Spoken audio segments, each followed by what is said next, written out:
એક નામ પૂર્ણ થયું, બીજા નામની તરફ આગળ આપણે ચિંતનમાં આગળ વધીએ. પુનઃ 5મા શ્લોકનું સ્મરણ કરી જઈએ. કલિંદ જાકુલ દુકુલહારી કુમારિકા કામ કલાવિતારી વૃંદાવને ગોધન વૃંદચારી મમ પ્રભુ શ્રી ગિરિરાજધારી. અત્યાર સુધી આપણે કલિંદજા કુલ દુકુલ હારી એની અંદર બે પ્રકારની લીલાઓનું દર્શન કર્યું. એક નંદ બાબાના વસ્ત્ર હરણને દર્શન કરાવતા વરુણલોકની લીલા અને ભગવાનનું પુરુષોત્તમત્વ સ્વરૂપનું જ્ઞાન, અને બીજી ચીરહરણ લીલા. એમાં પણ શ્રી ગોપીજનોના જે ચીર હર્યા એ મહાપ્રભુ વલ્લભાચાર્ય ચરણ બતાવે છે કે ગોપીજનોનો લૌકિક કામ નિવર્તન કરી અને અલૌકિક કામનું સંપાદન કરી આપ્યું. પ્રિયજનો, જેમ આપણે બ્રહ્મ સંબંધ પ્રક્રિયાની અંદર જે આખી ક્રમ ગોઠવેલો છે, ચીરહરણ લીલાના પ્રસંગમાં આપણને દ્રશ્યમાન થાય છે. જેમ બ્રહ્મ સંબંધ દીક્ષા જ્યારે કોઈ જીવ ગ્રહણ કરે ત્યારે એની જે વિધિ છે કે શ્રી યમુનાજીનું સ્મરણ કરી પવિત્ર જલમાં સ્પર્શમાં સ્નાન કરવું, અને તે વખતે આ શ્લોકનું ઉચ્ચારણ પણ કરવું. ગંગે ચ યમુને ચૈવ ગોદાવરી સરસ્વતી નર્મદે સિંધુ કાવેરી જલેસ્મિન સન્નિધિમ કુરુ, એવો જેમ મંત્ર મર્યાદામાં છે એમ પુષ્ટિ ભક્તિ માર્ગનો જે આ છે, કેમ કે આપણે હવે સેવા માટે અધિકાર પ્રાપ્ત કરવાના છે, એટલે યમુના જળનો કરવો એ પ્રકાર છે. ને સેવામાં જતી વખતે આ શ્લોક બોલવો કયો? તો શ્રી કૃષ્ણ વલ્લભે દેવી યમુને તાપહારિણી સેવાય સ્નાતુમિચ્છામિ જલેસ્મિન સન્નિધિમ કુરુ. શ્રી કૃષ્ણ, સમજ્યા ને આપ? તો હે શ્રી કૃષ્ણને વલ્લભ એટલે પ્રિય, હે દેવી શ્રી યમુના આપ તાપહારિણી છો. તાપહારિણી એટલે હજારો વર્ષોથી આ જીવ વિખૂટો પડીને પ્રભુના વિરહ તાપની અંદર તપી રહ્યો છે કે ક્યારે મને પ્રભુની પ્રાપ્તિ થાય, ક્યારે પ્રભુના પ્રેમની પ્રાપ્તિ થાય. અને એવે સમયે આપ આ જળમાં સન્નિધિ કરશો તો અવશ્ય. કેમ? તો કે કૃષ્ણામ કૃષ્ણ સમામ કૃષ્ણ ભક્તિ પ્રદાયિની નમામિ યમુનામ કૃષ્ણામ. એમ શ્રી ગુસાઈજી પ્રભુચરણ યમનાષ્ટપદીમાં આજ્ઞા કરે છે કે યમુનાજીનું સ્વરૂપ આવું છે. યમનાષ્ટકની ટીકાની અંદર શ્રી ગુસાઈજી, શ્રી હરિરાયજી, શ્રી પુરુષોત્તમજી પ્રભુચરણ બતાવે છે કે યમુનાપી ભગવદ સામ્યત્વાદ, ભગવાનના સામ્ય છે. યમુનાજીમાં ને ભગવાનમાં કોઈ અંતર નથી. કેમ? તો કે ભગવાન વિરહમ દત્વા ભાવ વૃદ્ધિ કરોતિ તથૈવ શ્રી યમુના સ્વામી સ્મરણાત સ્વીય દર્શના. યાદ રાખજો, શ્રી યમુનાજીના દર્શન કરતાની સાથે જ સ્વામીનું સ્મરણ એટલે શ્રી કૃષ્ણનું સ્મરણ થઈ આવે. સ્વીય દર્શનાત સ્વામી સ્મરણાત, સ્વામીનું સ્મરણ કરાવનારા છે. શ્રી રાધિકાજીને સ્વામીજીને પણ કરાવ્યું ને માન લીલા કરી. આ બધું જ એટલે યમુનાજીની જો કૃપા થાય, ભક્તિની પટરાણી, ભક્તિની મહારાણી, તો અવશ્ય આપણા પર કૃપા થાય. અને માટે જ ગોપીજનો જે કુમારિકાઓ છે. હવે અહીંયા એક બીજો પ્રશ્ન છે, કુમારિકા એટલે કોણ? પ્રિયજનો, કેમ કે ચિત્રકારો તો આધેડ ઉંમરની ગોપીઓના ચિત્ર બનાવી દે છે આપણા માટે. ખરેખર આ કુમારિકા છે. કુમારિકા એટલે 6 વર્ષથી લઈ અને 11 વર્ષ સુધીની બાલિકાઓને કુમારિકા કહેવાય છે. 5મું વર્ષ હજી એને પૂર્ણ ન થયું હોય, 6ઠું બેસતું હોય, અને 11 વર્ષની થાય ત્યાં સુધીની એ કુમારિકા કહેવાય. 11મું પણ હું તો વધારે કહી રહ્યો છું. આવડી નાની નાની બાલિકાઓ એમના મનમાં કૃષ્ણને પોતાના સ્વામી તરીકે, પ્રિયતમ તરીકે અને પોતાનામાં દાસ ભાવ જાગૃત કરવાના ભાવથી એમની અંદર એ ભાવ જાગ્યો અને માટે એ લોકોએ તપ કર્યું. કહ્યું તો કે કાત્યાયની દેવીનું વ્રત આપ સર્વે જાણો જ છો. અને બધા જ ગોપીજનો એટલે કે કુમારિકાઓ, ફરીથી ગોપીજનોની સાથે કુમારિકા શબ્દ જોડી રહ્યો છું. પ્રિયજનો યાદ રાખજો, કેમ કે એનાથી આપણે કોઈ બીજો ઊંધો અર્થ ન લઈ લઈએ માટે. નહીં તો આ ચિત્રકારોનો તો એક જ કામ છે કે આપણા ભારતની અંદરની જે સંસ્કૃતિ છે, આપણા દેવી દેવતાઓને નિર્વસ્ત્ર ને નગ્ન બતાવી દેનારી આ એક ચિત્રકારોની ટોળી, એમણે એવું પણ બતાવી દીધું કે આ જે કુમારિકાઓ તપશ્ચર્યા કરી રહી છે, કાત્યાયની દેવીનું વ્રત કરી રહી છે, એ કુમારિકાઓ, સમજો વાતને, એ કુમારિકાઓને એમણે એવડી મોટી બતાવી દીધી કે જાણે ઓહો આધેડ ઉંમરની. હું એટલા માટે આ શબ્દ વાપરું, આધેડ ઉંમર એટલે આપ વિચાર કરો કે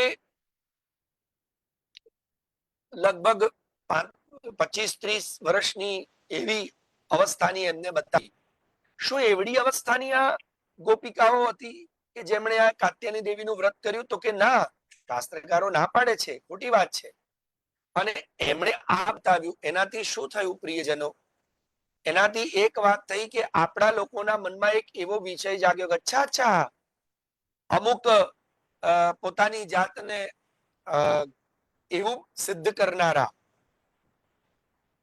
કે અમે દેખો બહુ શાસ્ત્રને બહુ સોશિયલી બહુ અલગ રીતે બતાવનારા એવા લોકોએ ખોટી રીતે પ્રસ્તુત કર્યું. અને શું પ્રસ્તુત કર્યું પ્રિયજનો? તો કે કૃષ્ણે સ્ત્રીજનોના વસ્ત્રને આજે પણ આપણી ઘણી જનતા એટલે હું કહીશ કે લગભગ નહીં તો હવે તો કૃષ્ણ જન્માષ્ટમી આવે ને ત્યારે બહુ દુઃખ થાય કે આપણા અમુક ભારતીયો જ પોતાને ભારતીય કહેવડાવનારાઓ જ કૃષ્ણના એવા મેસેજ પોતાના વોટ્સમાં ને મેસેજમાં તરતા મૂકે, ફરતા મૂકે કે ભાઈ કૃષ્ણે પણ કોઈ બાકાત નથી રાખી બધી ગોપીજનોને છેડતી કરી છે, અથવા તો એમણે વસ્ત્રોની ચોરી કરી છે. ખરેખર ભગવાન શ્રી કૃષ્ણે ગોપીજનોની વસ્ત્રોની ચોરી નથી કરી, આ કુમારિકાઓ. અને એટલા માટે ગઈ વખત આપણે એ શ્લોકોનું પણ દર્શન કર્યું હતું કે જેમાં 10મા સ્કંદની અંદર એ શ્લોક આવે છે કે વયસ્યૈરાવૃતમ વયસ્યૈર બાલકૈ સાર્ધમ ગતસ્તત્કર્મ સિદ્ધય. ભગવાન ચીરરણ લીલાના પ્રસંગ વખતે જ્યારે પધાર્યા ગોપીજનોના વસ્ત્રોની ચોરી કરવા માટે, તો એકલા નથી પધાર્યા. જો કોઈને એવું મન હોય કે એવો ભાવ હોય કે ભગવાન ને કોઈ સ્ત્રીજનોને કે કોઈ કન્યાઓને નિર્વસ્ત્ર દર્શન કરવા હતા, અમુક ફિલોસોફરો કે અમુક વક્તાઓ એવો બકવાસ કર્યો છે અને કહેવાતા બહુ પોતાની જાતને સારા એવા, પોતે એમ કે છે કે અમે બહુ સારા વક્તાઓ છીએ, પણ છે નહીં. એવા વક્તાઓએ એવો અર્થ કર્યો, પણ ખરેખર ભૂલી ગયા કે ભગવાનની એ લીલા, ભગવાન એકલા નથી પધાર્યા. વયસ્યૈરાવૃતમ, વયસ્ય એટલે પોતાની ઉંમરના બધા બાળકોની સાથે ભગવાન ત્યાં પધાર્યા છે. અને જુઓ બહુ સુંદર વાત ત્યાં કરે છે. હું તમને શ્લોક, ભગવાન તદભિપ્રેત્ય કૃષ્ણો યોગેશ્વરેશ્વરઃ વયસ્યૈરાવૃતસ્તત્ર ગતસ્તત્કર્મ સિદ્ધયે. અને આ જગ્યાએ ભગવાનને યોગેશ્વરેશ્વર કયા છે. યોગેશ્વર જ નહીં, યોગેશ્વરેશ્વર. કેમ? અને ભગવાને ત્યાં જઈને કર્યું શું? તો કે તાસામ વાસાન સ્યુપાદાય દીપમ આરુહ્ય સત્વર. અને ભગવાને એમના વાસાંસી વસ્ત્ર ચોરી લીધા. તો આ વાસાંસી એટલે વસ્ત્ર શું છે? શ્રીમદ ભગવદ ગીતામાં ભગવાન બીજા અધ્યાયની અંદર આજ્ઞા કરે છે કે આ શરીર છે ને એ પણ એક વસ્ત્ર છે.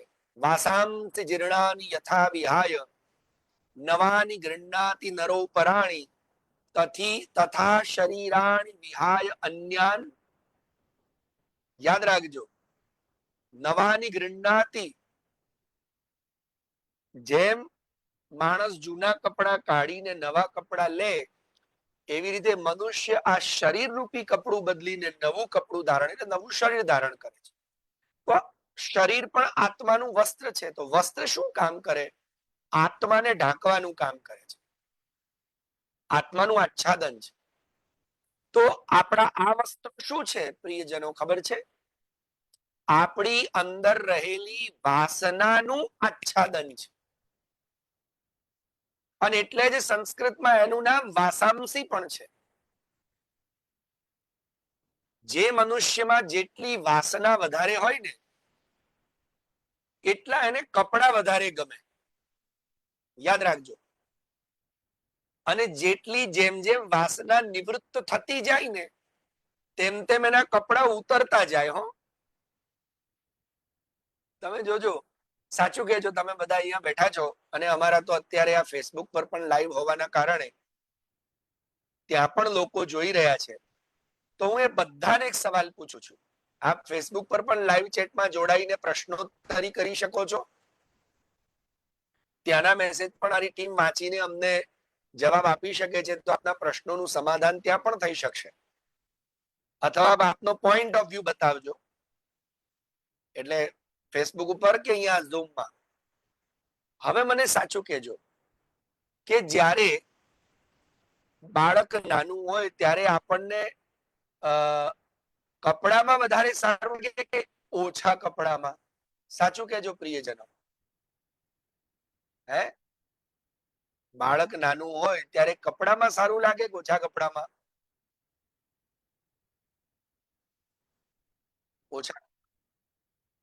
ઓછા કપડામાં જ સારું લાગે એટલું નહીં, બલકી દરેક મા બાપે પોતાના બાળકનું એક ચિત્ર, પછી એ દીકરો હોય કે દીકરી, એક ચિત્ર તો લીધું જ હોય જયારે એની માલિશ થતી હોય અને એક પણ વસ્ત્ર ન પહેર્યું હોય.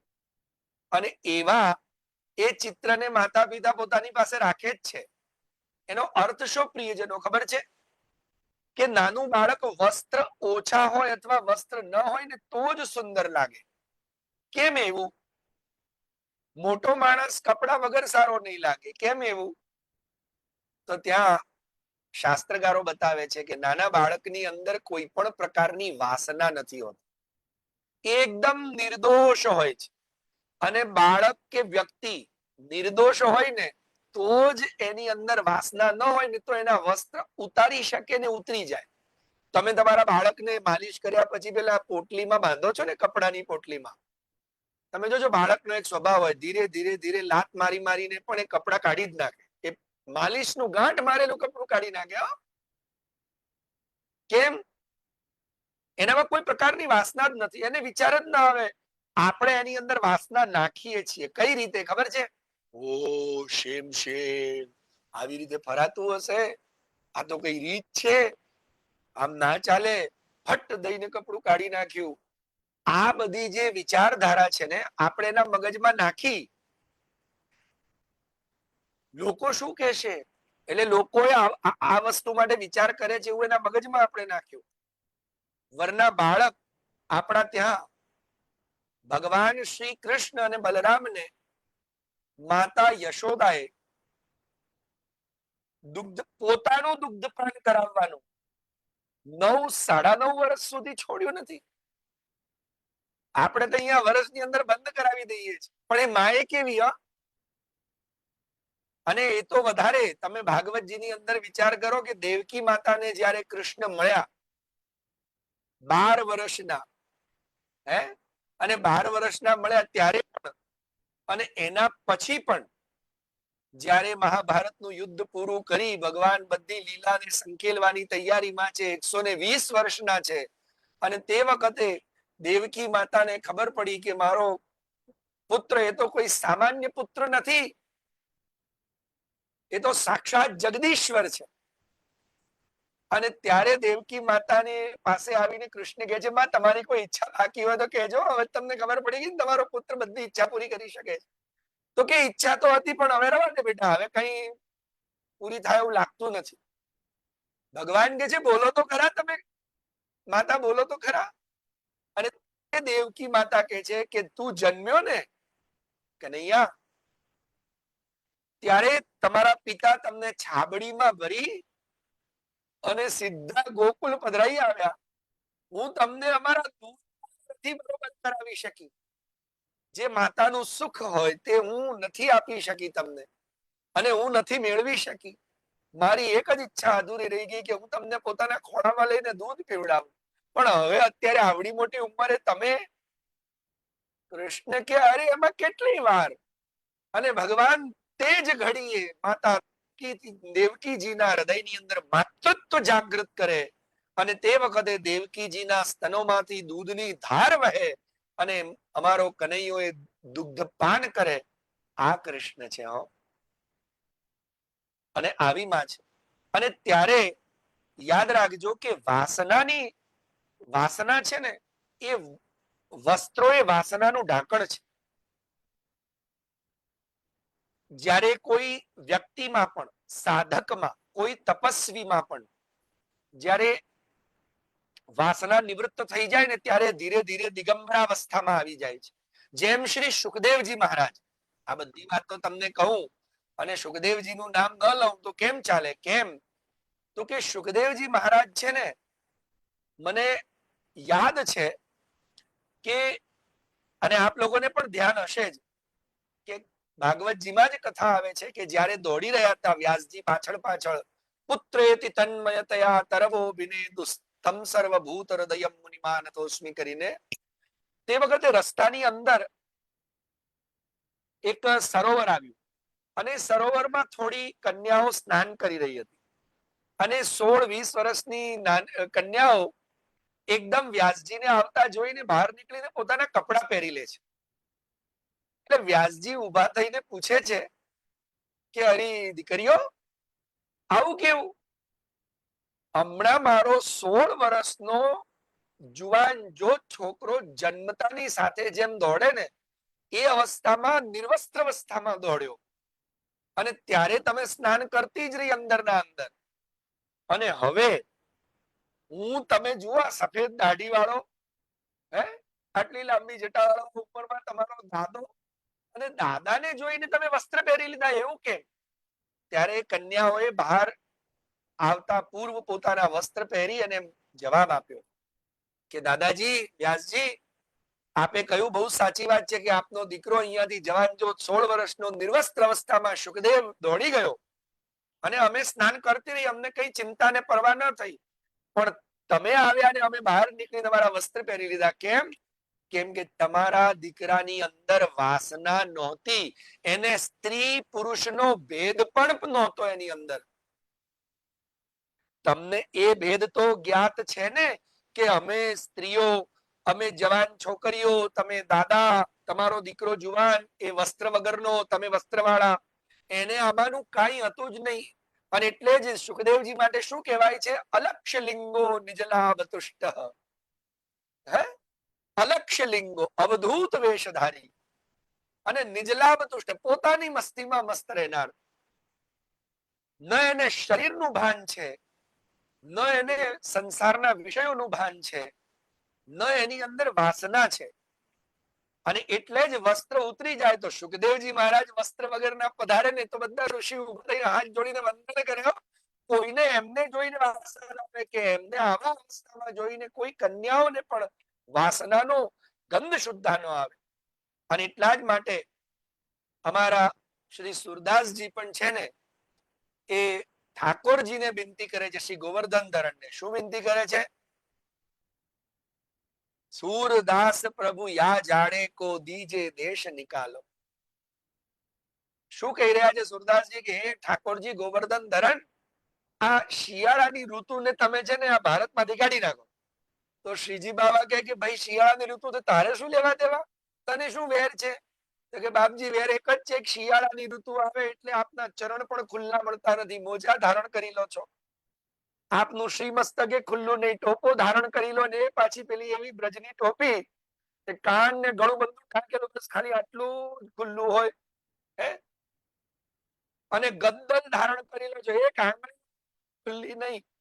તો ભગવાન આવી અને એમાં પાછી ઉપર ગદ્દલ ને એના ઉપર ફરગુલ ને એના ઉપર રજઈ ને ઓહો બાપજી, અમને આપના એક એક અંગે અંગની અંદર બિરાજતું અલૌકિક કોટી બ્રહ્માંડનું જે આનંદ છે એના દર્શન કરવા છે, પણ એ કેવી રીતે કરીએ?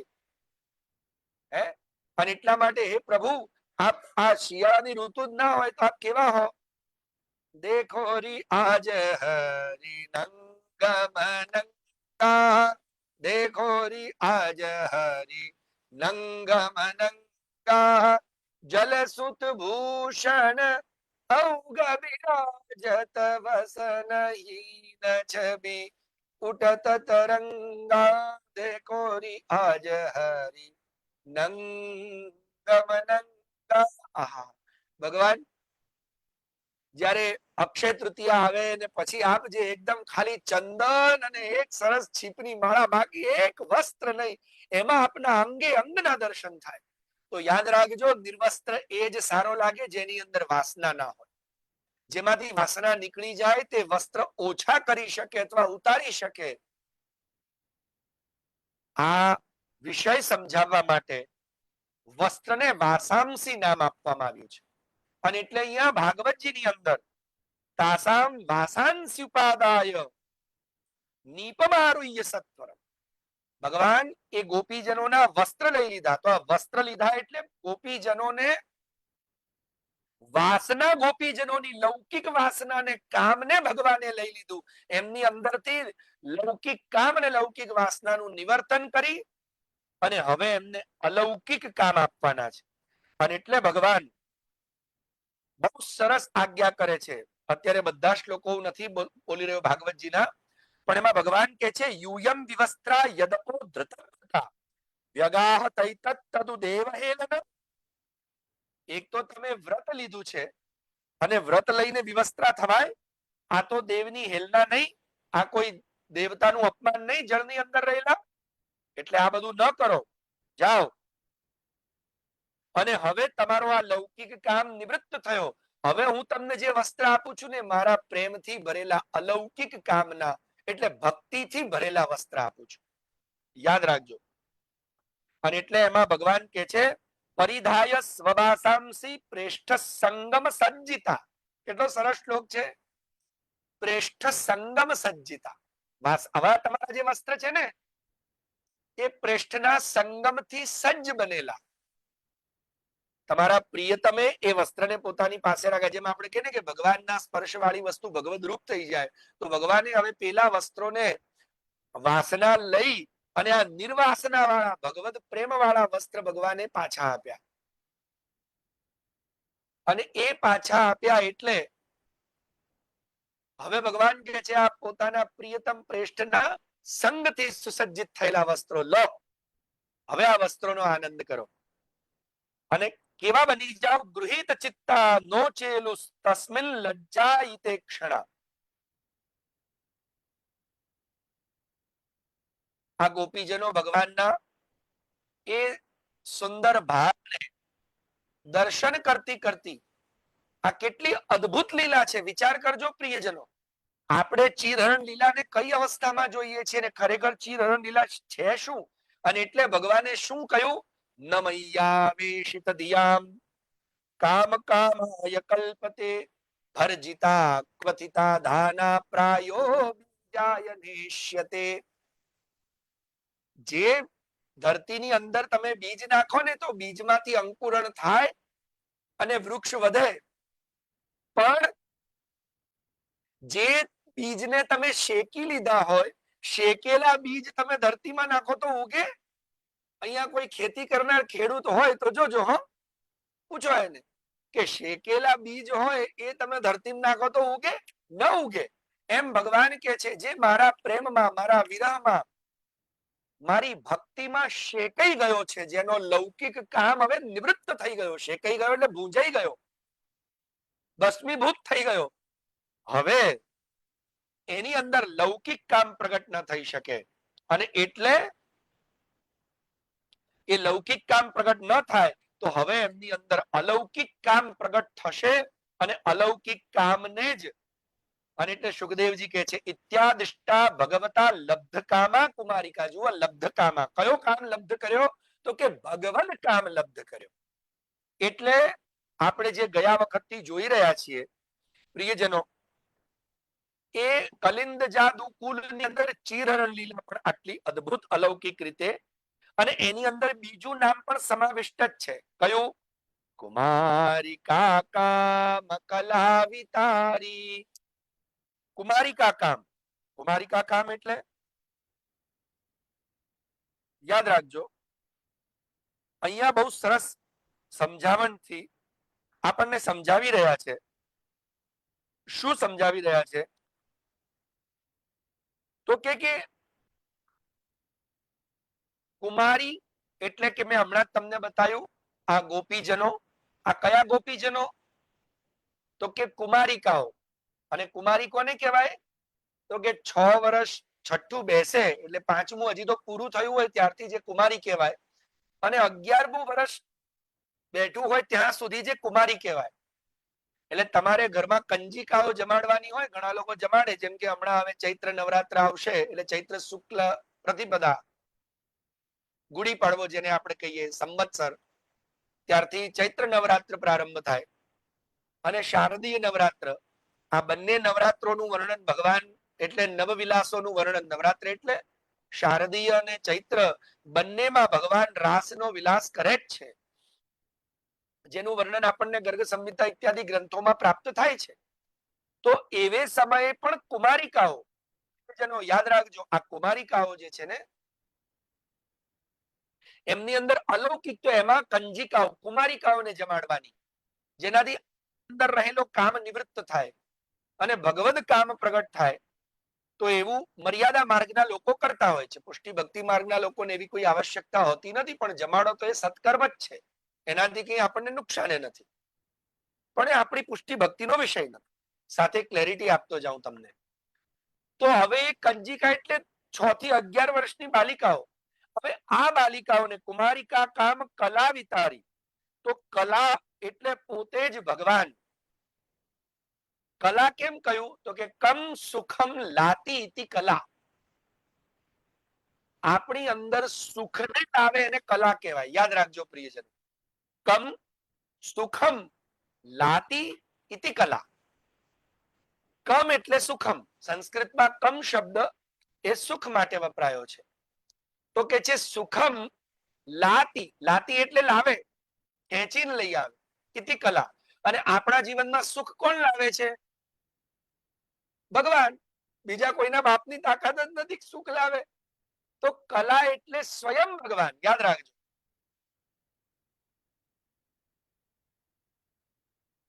અને એટલે કે છે કુમારિકા કામ કલા વિતારી. અને અહીંયા એમ કહી રહ્યા છે વિતારી અર્થાત પ્રદાન કરવા વાળા, આપવા વાળા.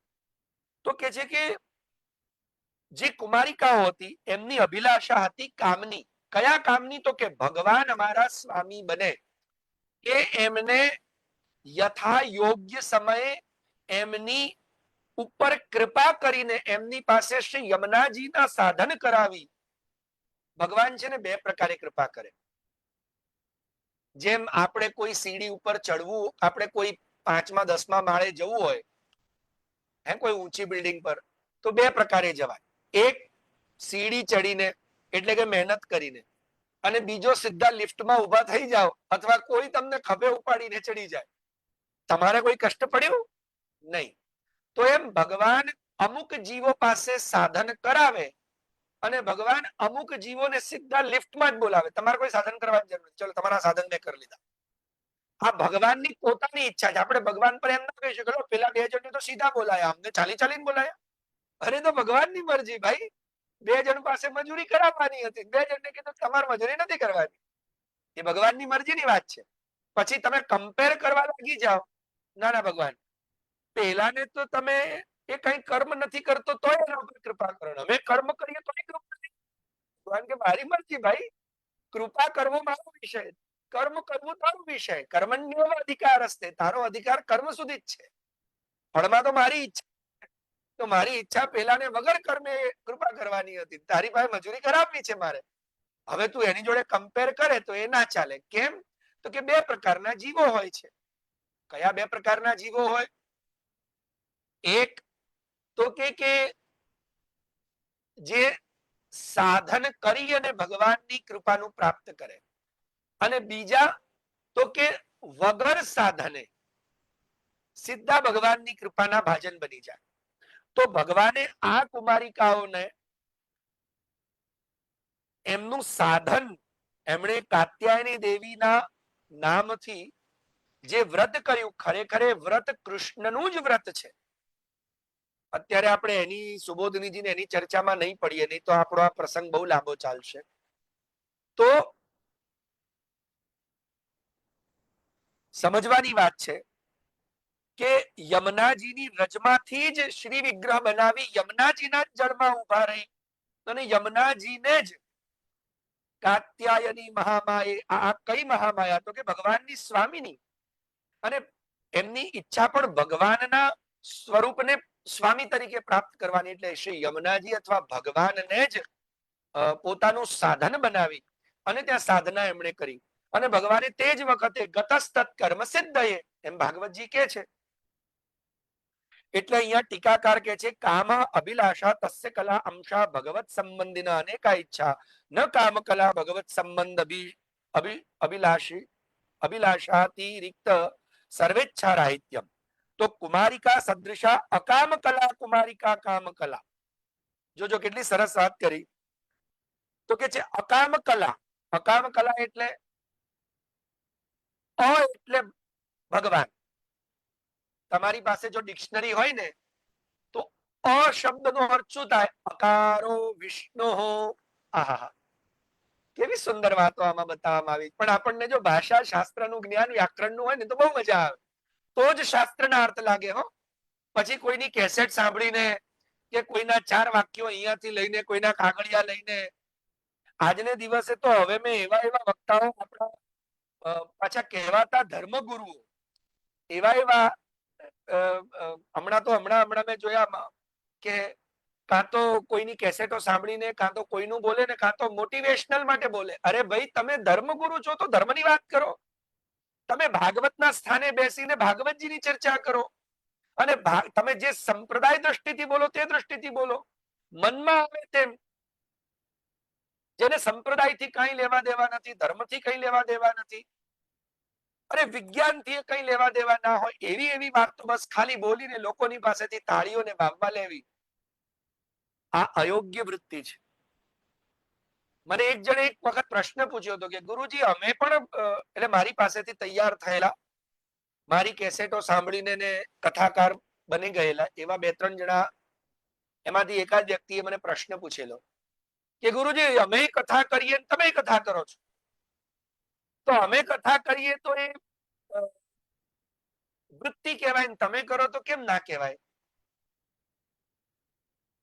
ત્યારે મેં એમને બહુ સરસ જવાબ આપ્યો હતો. એ જવાબ આજે તમને આપું છું, કદાચ એ લોકોને યાદ ના હોય તો આવી જાય. જ્યારે તમારું ધ્યાન લોકો પર, ધન પર, પ્રસિદ્ધિ પર હોય અને જ્યારે કથા કરો છો, ન શાસ્ત્ર, ન સંપ્રદાય, ન સિદ્ધાંત, જાણ્યા ભણ્યા સમજ્યા વગર માત્ર ગોખેલું અહીંયાથી ભેગું કરેલું, માત્ર કેમ તો કે હું અહીંયા બેસીને કથા કરીશ તો મને સારો પૈસો મળશે, લોકોની બાબા મળશે ને, અને કાં તો આપણે કે ને મને પભ લોકો કહેશે અથવા મોટો વિદ્વાન કહેશે, એવી ભાવનાથી કથા કરો ને તમારું ધ્યાન કૃષ્ણ પર નથી, તો એ વૃત્તિ છે. તો એ કામ થયું, એ કર્મ થયું. ને કર્મ એટલે ધંધો, વૃત્તિ થઈ.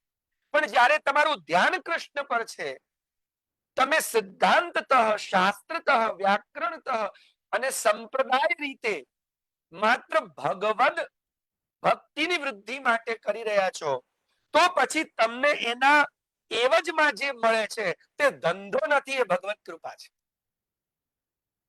આ બે ફરક છે, યાદ રાખજો. એક પૈસા માટે કરવું અને એક કરવાથી મળી જાય છે, આ બેમાં અંતર છે. તો એવી જ રીતે પ્રિયજનો, અકામ કલા કુમારિકા, આ અકામ કલા કુમારિકા એટલે અકામ, અકામ એટલે અહીંયા ન કામ નહીં, અકારો વિષ્ણુ, ભગવદ કામ જેમના મનમાં છે, ભગવદ અભિલાષિતા. આ બધી કુમારિકાઓ કેવી છે? તો કે ભગવદ અભિલાષિત કુમારિકાઓ. અને એ કુમારિકાઓ એમને અલૌકિક કામ કલાનું સુખ પ્રદાન કરનારા, એટલે પોતાની ઈચ્છાથી ભક્તિનું દાન દેનારા એવા કોણ? તો કે અમારા મમ પ્રભુ શ્રી ગિરિરાજધારી. હવે આની અંદર છે ને, સુબોધનીજીની અંદર પણ બહુ સુંદર વાત સમજાવવામાં આવી છે કે મહાપ્રભુ વલ્લભાચાર્ય ચરણ આજ્ઞા કરે છે, અતો મયી સમર્પિત કામ પુનઃ કામાંતરમ ન જનયિષ્યતિ સુતરામ પૂર્વાસ્થામ ન પ્રાપ્સ્યસી. જેણે મને સમર્પણ કરી દીધું છે, જેના મનમાં અને જેની બુદ્ધિમાં હું બેસી ગયો છું, એટલે હવે એમની ભગવદ કામ જ છે ને, અલૌકિક કામ. તો શું કે છે કે જેમનું મન અને જેમની બુદ્ધિ મારામાં સ્થિર થઈ ગઈ છે, અને મારા સિવાય બીજી કોઈ કામના નથી, મારા સિવાય એટલે મારા સુખ સિવાય, કે હું ભગવાનને સુખ કેમ આપું, એના સિવાયની કોઈ કામના નથી. પૂર્વાવસ્થામ ન પ્રાપ્સ્યસી કામાંતરમ ન જનયિષ્યતિ. તો પછી એમની અંદર જેમ શેકેલા બીજ એ અંકુરણ પેદા કરતા નથી, એમ એમનામાં લૌકિક સંસારની કોઈ વાસના કે કામના ઉત્પન્ન થતી નથી. અને કામાંતર ભગવદ કામ સિવાયની બીજી કોઈ કામના, એ કંઈ પણ કરે, જો સંસારનું કોઈ કાર્ય કરે તો પણ ભગવદ અર્થે. જેમ તૃતીય સ્કંદ ની અંદર, આ બધા હું વિષય તમને ભાગવતજીના એક એક સ્કંદ અને અધ્યાયમાંથી જ આપી રહ્યો છું, પણ આવી રીતે મને ખરેખર મને આનંદ અને ગૌરવ છે. અને એટલા માટે બંને ગુરુજનો મારા અહીંયા બિરાજી રહ્યા છે, આપ દર્શન કરી જ રહ્યા છો મારી બાજુમાં. કેમ? તો કે એક અમારા જગતગુરુ મહાપ્રભુ શ્રીમદ વલ્લભાચાર્ય ચરણના વંશાવતંસ પૂજ્ય ગુરુવર્ય, કે જેમણે મને કોઈ દીક્ષા, કોઈ બ્રહ્મ સંબંધ, કોઈ કંઠી કાંઈ આપ્યું નથી, પણ છતાંય હું એમને જ ગુરુજી કહું છું.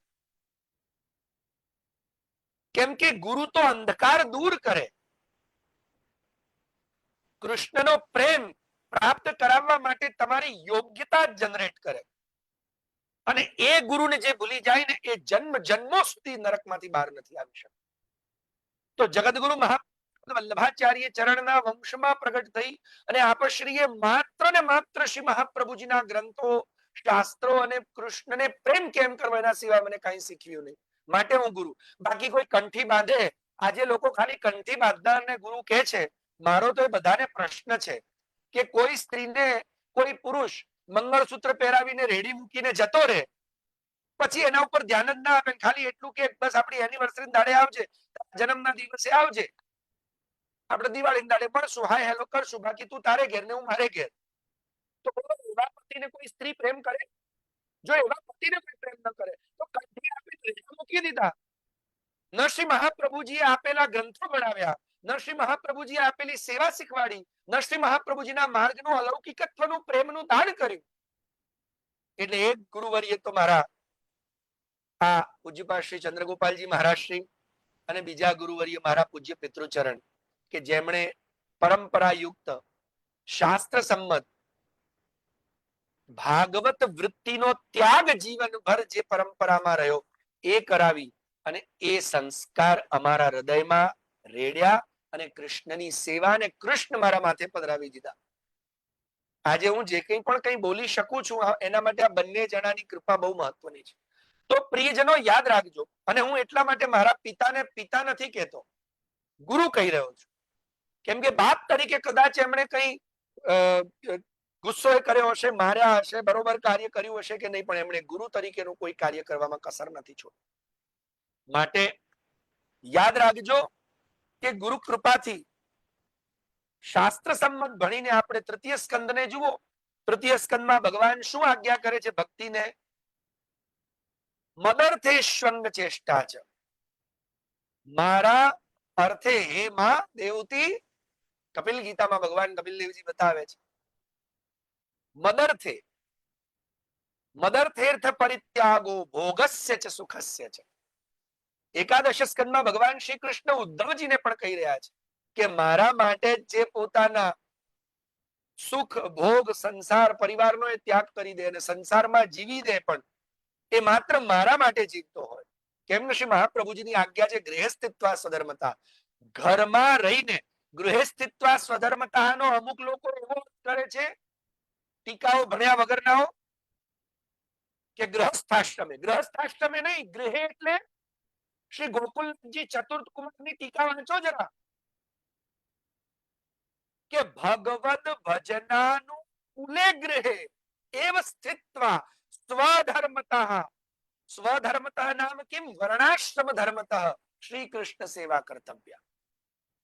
તો ભગવાન કે છે કે આવા લોકો ઉપર પછી મારી પૂર્ણ કૃપા ઉતરે છે, અને એના ઉપર સુંદર લેખ જે પ્રાપ્ત થાય છે આપણને, એ કે છે કદાચિત કામાંતર જનનેપી મત સંબંધિનમેવ જનયિષ્યતિ ન તુ પૂર્વ સિદ્ધમ ઇત્યર્થ. કેટલી સરસ વાત કરે છે લેખકાર. વાત કરી રહ્યા છે શ્રી સુબોધનીજી ઉપર જે ટીકા લખાઈ છે, લેખકાર કહી રહ્યા છે કે કદાચિત કામાંતર જનનેપી, અગર માની લો કે કદાચિત મારો સમર્પિત જીવાત્મા કામાંતર પ્રગટ કરે, એટલે મારા પ્રેમ સિવાયનો કોઈ બીજો વિષય પ્રગટ કરે, તો પણ એ મત સંબંધી, જેમ મેં હમણાં તમને કીધું ને, શ્રી મહાપ્રભુજીએ નિરોધ લક્ષણમાં આજ્ઞા કરી તેમ પુત્રે કૃષ્ણ પ્રિય રતિ. અગર એ પુત્ર પણ સંસારનો કામ છે ને પુત્ર ઉત્પન્ન કરવું, તો પણ પુત્રે કૃષ્ણ પ્રિય, મારા પ્રભુની સેવા કરે, કે મારા પ્રભુને લાડ લડાવે, મારા પ્રભુનું રમકડું તરીકે પુત્રે કૃષ્ણ પ્રિય રતિ. વિચાર કરજો. તો અહીંયા એક લેખકાર કહે છે કદાચિત કામાંતર જનનેપી મત સંબંધ જનયિષ્યતિ. એ મારા સંબંધી જ કામ જનન કરે, નતુ પૂર્વ સિદ્ધમ. પણ પહેલાનો હવે જે મારાથી પ્રેમ થઈ ગયો, હવે એને પહેલાનું કઈ યાદ આવે નહીં હો. હવે ગયું એ ગયું. આ રીતે આપણે અહીંયા બહુ સુંદર જોયું કુમારિકા કામ કલા વિતારી. અને એની અંદર બીજો એક વિષય પણ અહીંયા ભાગવતજીમાં જોવા મળે છે, અને તે છે યજ્ઞ પત્નીઓ ઉપર કૃપા. યજ્ઞ કરનારા બ્રાહ્મણોની પત્નીઓ ઉપર જે કૃપા કરવામાં આવી છે, એનું વર્ણન અહીંયા બહુ સુંદર રીતે આપણે જોવાનું છે પ્રિયજનો.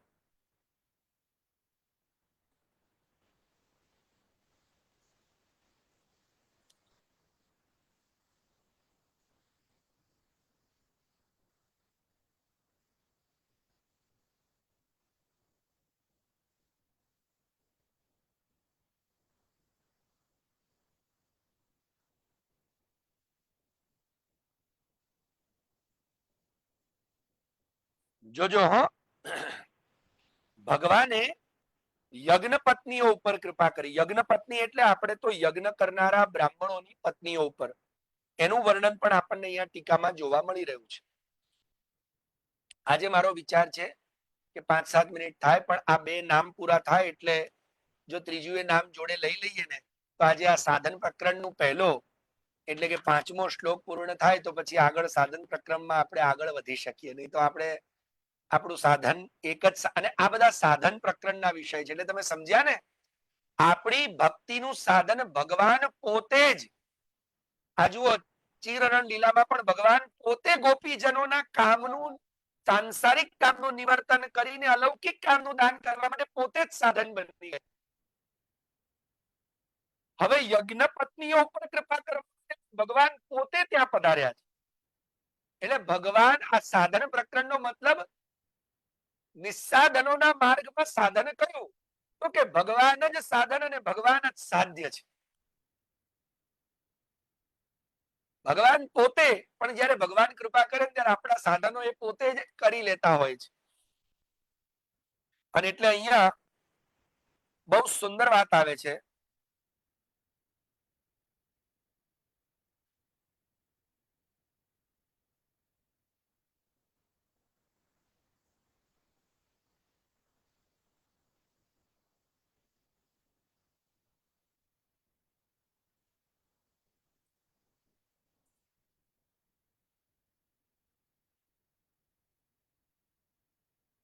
એક મિનિટ જરા ભાગવતજીને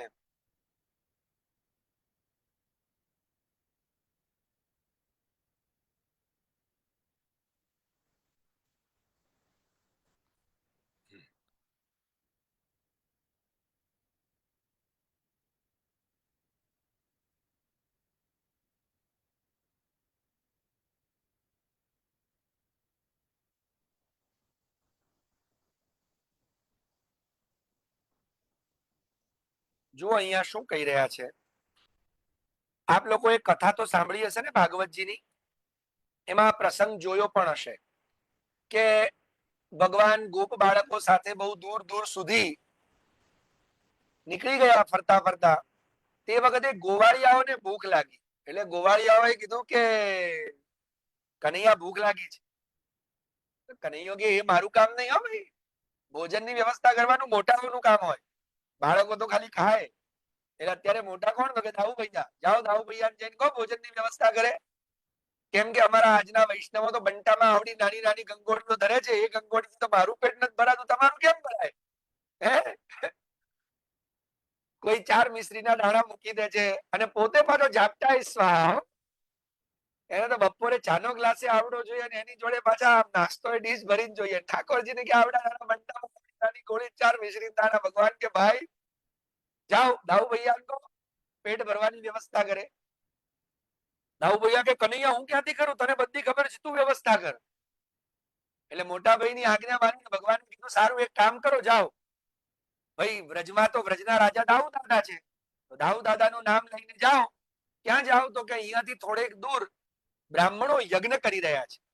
એ યજ્ઞ કરનારા બ્રાહ્મણોને જઈ અને એમ કહો કે જાઓ અહીંયાથી થોડે દૂર કૃષ્ણ બલરામ અને કૃષ્ણ પધાર્યા છે. જુઓ ભગવાન કેવા ચતુર છે ને ભગવાન કેવી લીલાનું દર્શન આપણને કરાવવા માંગે છે.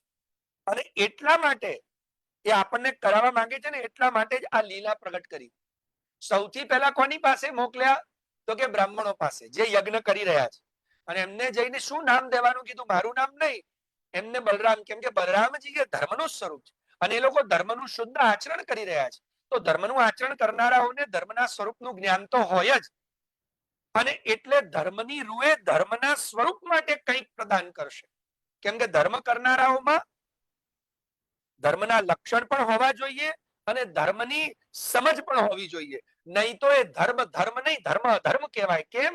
કેમ કે ભાગવતજીના ચતુર્થ સ્કંદમાં ધર્મના 13 અંગોમાં 9મું અંગ એ બુદ્ધિ છે. ધર્મની 13 અંગો બતાવ્યા છે ભાગવતજીના ચતુર્થ સ્કંદમાં. શ્રદ્ધા, મૈત્રી, દયા, શાંતિ, તુષ્ટિ, પુષ્ટિ, ક્રિયા, ઉન્નતિ, બુદ્ધિ. આ 9મું અંગ બુદ્ધિ છે. તો 9મું અંગ એટલે પૂર્ણાંગ. બુદ્ધિ વગરનો ધર્મ અર્થાત સમજણ વગરનો ધર્મ.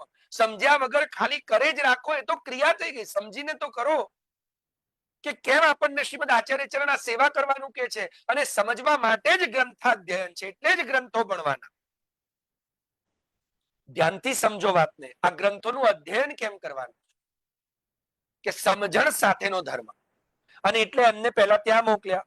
તો ગોવાળિયાઓ આવ્યા. ગોવાળિયાઓએ આવીને પેલા બ્રાહ્મણોને કહ્યું કે ભાઈ તમે તો અહીંયા બેઠા છો, એટલે જરા અમને યજ્ઞ કરવા, તો યજ્ઞ માટે તમે યજ્ઞમાં આહુતિ આપવા માટે ઘણું બધું બનાવ્યું હશે ને.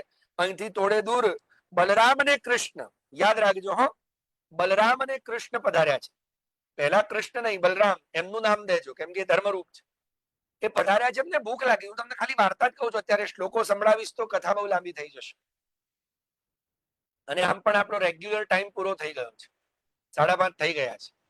એટલે આપણે ઇમોશનલ અત્યાચાર કરવા નહીં. અને આમ પણ અમે 5, 7, 10 મિનિટ વહેલા જ ચાલુ કર્યું છે. તો કહી રહ્યા છે, એમણે જઈને એમને કીધું કે દેશકાલ પૃથક દ્રવ્યમ મંત્ર તંત્ર ત્રિજોગ્નય દેવતા યજમાનશ્ચ ક્રતુ ધર્મશ્ચ યન્મય સાક્ષાત ભગવંત મદોક્ષજમ મનુષ્ય દૃષ્ટ્યા દૃષ્ટજ્ઞા મર્ત્યાત્માનો નમે નિરે નતે યદોમિતિ પ્રોચુર ન નેતિ ચ પરમ તપ. ગોપા નિરાશા. અને છતાંય આ બ્રાહ્મણોએ હા નાનો કઈ જવાબ આપ્યો નહીં. જયારે ગોવાળિયાએ આવી રીતે વર્ણન કર્યું, ભગવાને જેમ વર્ણન કરવાનું કહ્યું હતું, ખરે સાક્ષાત પરબ્રહ્મના આવું સ્વરૂપ અહીંયા પધાર્યું છે, તમે યજ્ઞ માટે બનાવ્યું, એમને કંઈક આપો, આ તે ભૂખ લાગી છે, પણ એમને કઈ આપ્યું નહીં ને બિચારાને ખાલી હાથે પાછા મોકલી દીધા. ખાલી હાથે પાછા આવેલા બિચારા દુઃખી થયેલા ગોવાળિયો કે કનૈયા હવે તો ભૂખ વધી ગઈ, એક તો ગયા પાછા આયા મોઢું વિકાસીને. એટલે ભગવાન કહે કામ કરો, જાઓ તમે હવે એમની પત્નીઓ પાસે જાઓ. તો કે ના ના ભાઈ, એક તો પતિઓ પાસે ગયા, કશું બોલ્યા નથી, પત્નીઓ પાસે જઈએ પતિઓ પાછા મારવા દોડે તો કે મારી પત્ની પાસે શું કરે તું ભાઈ, તો અમારે શું કરવું? ભગવાન કે પણ હવે તમારે પત્નીઓ પાસે જઈને છે ને મારું નામ દેવાનું છે. અને મારું નામ દઈને કેવી રીતે વર્ણન કરવાનું છે? શ્યામમ હિરણ્ય પરિધિમ વનમાલ્ય બરહદાતુ પ્રબલ નટવેશમ અનુવ્રતાંસે વિન્યસ્ત હસ્તમિતરેણ ધુનાનમબ્જમ કર્ણોત્પલાલક કપોલ મુખાબ્જહાસમ. આવા ભગવાન અહીંયા પધાર્યા છે. આહા. અને આવા ભગવાનને જે તમારી પાસે કઈ વ્યવસ્થા હોય ને તે લઈને અમને આપો તો અમે એમને ભોજન કરાવીએ. અને આ સાંભળતાની સાથે જ એ યજ્ઞ કરનારા બ્રાહ્મણોની પત્નીઓ દોડી ગાંડાની જેમ. કેમ? આ સાક્ષાત ભગવાન આપણને બોલાવે છે અને આપણે ન જઈએ એટલે દોડી. અને દોડ્યા પછી ભગવાનને જઈને પેલા ભોજન કરાવે છે, દાઉ ભૈયાને કરાવે છે, ગોવાળિયાઓને કરાવે, બધા તૃપ્ત થયા હો. અને તૃપ્ત થયા પછી ભગવાન કે જાઓ હવે પાછા જાઓ. એટલે પેલી બધી ગોપીજનો એ યજ્ઞ કરનારા બ્રાહ્મણોની પત્નીઓ, યજ્ઞ પત્નીઓ કહી રહી છે કે ભગવાન હવે આપ શું ધારો છો, અમારા ધણીઓ અમને મારશે, અહીંયા એન્ટ્રી નહીં લેવા દે. અને તે વખતે બહુ સુંદર ત્યાં આગાડી યજ્ઞ પત્નીઓ ભગવાનને બહુ સુંદર વિનંતી કરે છે. મૈવમ વિભોરતિ ભવાન ગતિતુમ નૃશંસઃ સત્યમ કુરુષ્વ નિગમમ તવ પાદમૂલમ પ્રાપ્તયમ તુલસીધામ પદાવસૃષ્ટમ કેશૈર નિવોડુમતિલંગ સમસ્ત બંધુન. ભગવાન, એક તો અમે તમારા ચરણને પ્રાપ્ત કર્યા, ક્યારે? યાદ રાખજો હો, આ કુમારિકા કામ કલા વિતારી છે. ભગવાન ક્યારેક કામનું સંપાદન કરાવે, અલૌકિક ભક્તિનું કૃપાનું દાન ક્યારે કરે? ત્યારે આ ગોપીજનો કે છે કે પતિલંગ સમસ્ત બંધુન, મોટા મોટા ઋષિઓ પણ જે પોતાના આ મારા પરિવાર, મારો ઘર, મારો બાર, મારી પત્ની, મારો પુત્ર, એ બધા બંધુઓને છોડી શકતા નથી. એ બધા જ બંધનો, સગા સંબંધીઓ, પતિ ઇત્યાદિની આજ્ઞાઓને ઉલ્લંઘન કરીને અમે આપના ચરણોની પ્રાપ્તિ કરી છે. તો આપના ચરણોની પ્રાપ્તિ ક્યારે થઈ શકે? સંત્યજ્ય સર્વ વિષયાન, જ્યારે બધા વિષયો દૂર થઈ જાય. અને આપ આવી નિષ્ઠુરતા વાળી વાત કરીને અમને પાછા સંસારમાં મોકલો છો. આપને લાગે કે ગૃહંતિ નો ન પતય પિતરૌ સુતા, અત્યારે હવે અમને અહીંયા આવ્યા અમને છોડીને, કેમ કે ઘણાના પતિઓએ જોયા હતા એટલે એકાદી પોતાના પતિ અને પત્નીને પકડી રાખી હતી.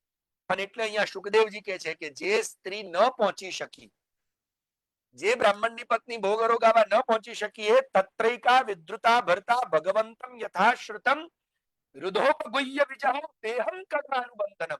એને પોતાનું આ કર્મ બંધનને ધારણ કરનારો દેહ ત્યાગી દીધો, ઓન ધ સ્પોટ એનો દેહ છૂટી ગયો અને અલૌકિક દેહથી ભગવાનને આલિંગન કરવા પહોંચી છે. અને હવે આ યજ્ઞ પત્નીઓ કે છે કે શું અમને હવે અમારા પતિ, પુત્ર, પરિવાર વાળા બધા સ્વીકાર કરશે? ભગવાન, આપને એવું લાગે છે? તસ્માત ભગવત પ્રપદયો પતિતા નામનો. એટલે ભગવાન હવે અમને છે ને હવે બીજા કોઈનો આધાર લેવાનું કહેશો નહીં. નાન્યા ભવે ગતિ ગતિરરિંદમ તદ્વિદે, અમારે તમારા ચરણ સિવાય બીજી કોઈ ગતિ જોઈતી નથી. તમારા ચરણોની તુલસીની ગંધ લઈશું, તમારા આપેલા પ્રસાદી વસ્ત્ર પહેરશું, તમારો જૂઠન ઉપર જીવશું, પણ હવે અમને અહીંયાથી પાછા જવાનું કહો નહીં. આવો અલૌકિક કામ માત્ર ભગવાને ગોવાળિયાઓની ભૂખને શાંત કરવાના બહાના બનાવી અને દાન કર્યું. આ જ સાધન લીલા. આપણા ઉપર પણ ભગવાન ક્યારે કઈ રીતે કોના દ્વારા કૃપા કરશે, કઈ લીલા દ્વારા, કયું સાધન ભગવાન સ્વયં કરી લેશે, આપણને ખ્યાલ નથી.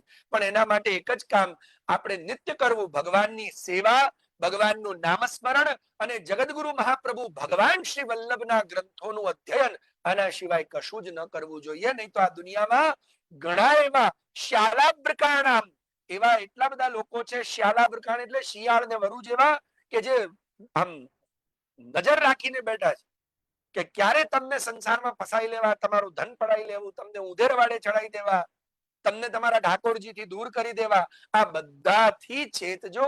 બસ એટલું જ કહી વિનંતી કરીએ પ્રભુના ચરણોમાં કે આવા અમારા પર પણ કૃપા કરતા રહેશો. વિદાય લઈએ. શ્રી વલ્લભાધીશ કી જય, શ્રી ગોપીનાથજી પરમ દયાલ કી જય, શ્રી ગુસાઈજી પરમ દયાલ કી જય, સદગુરુદેવ કી જય.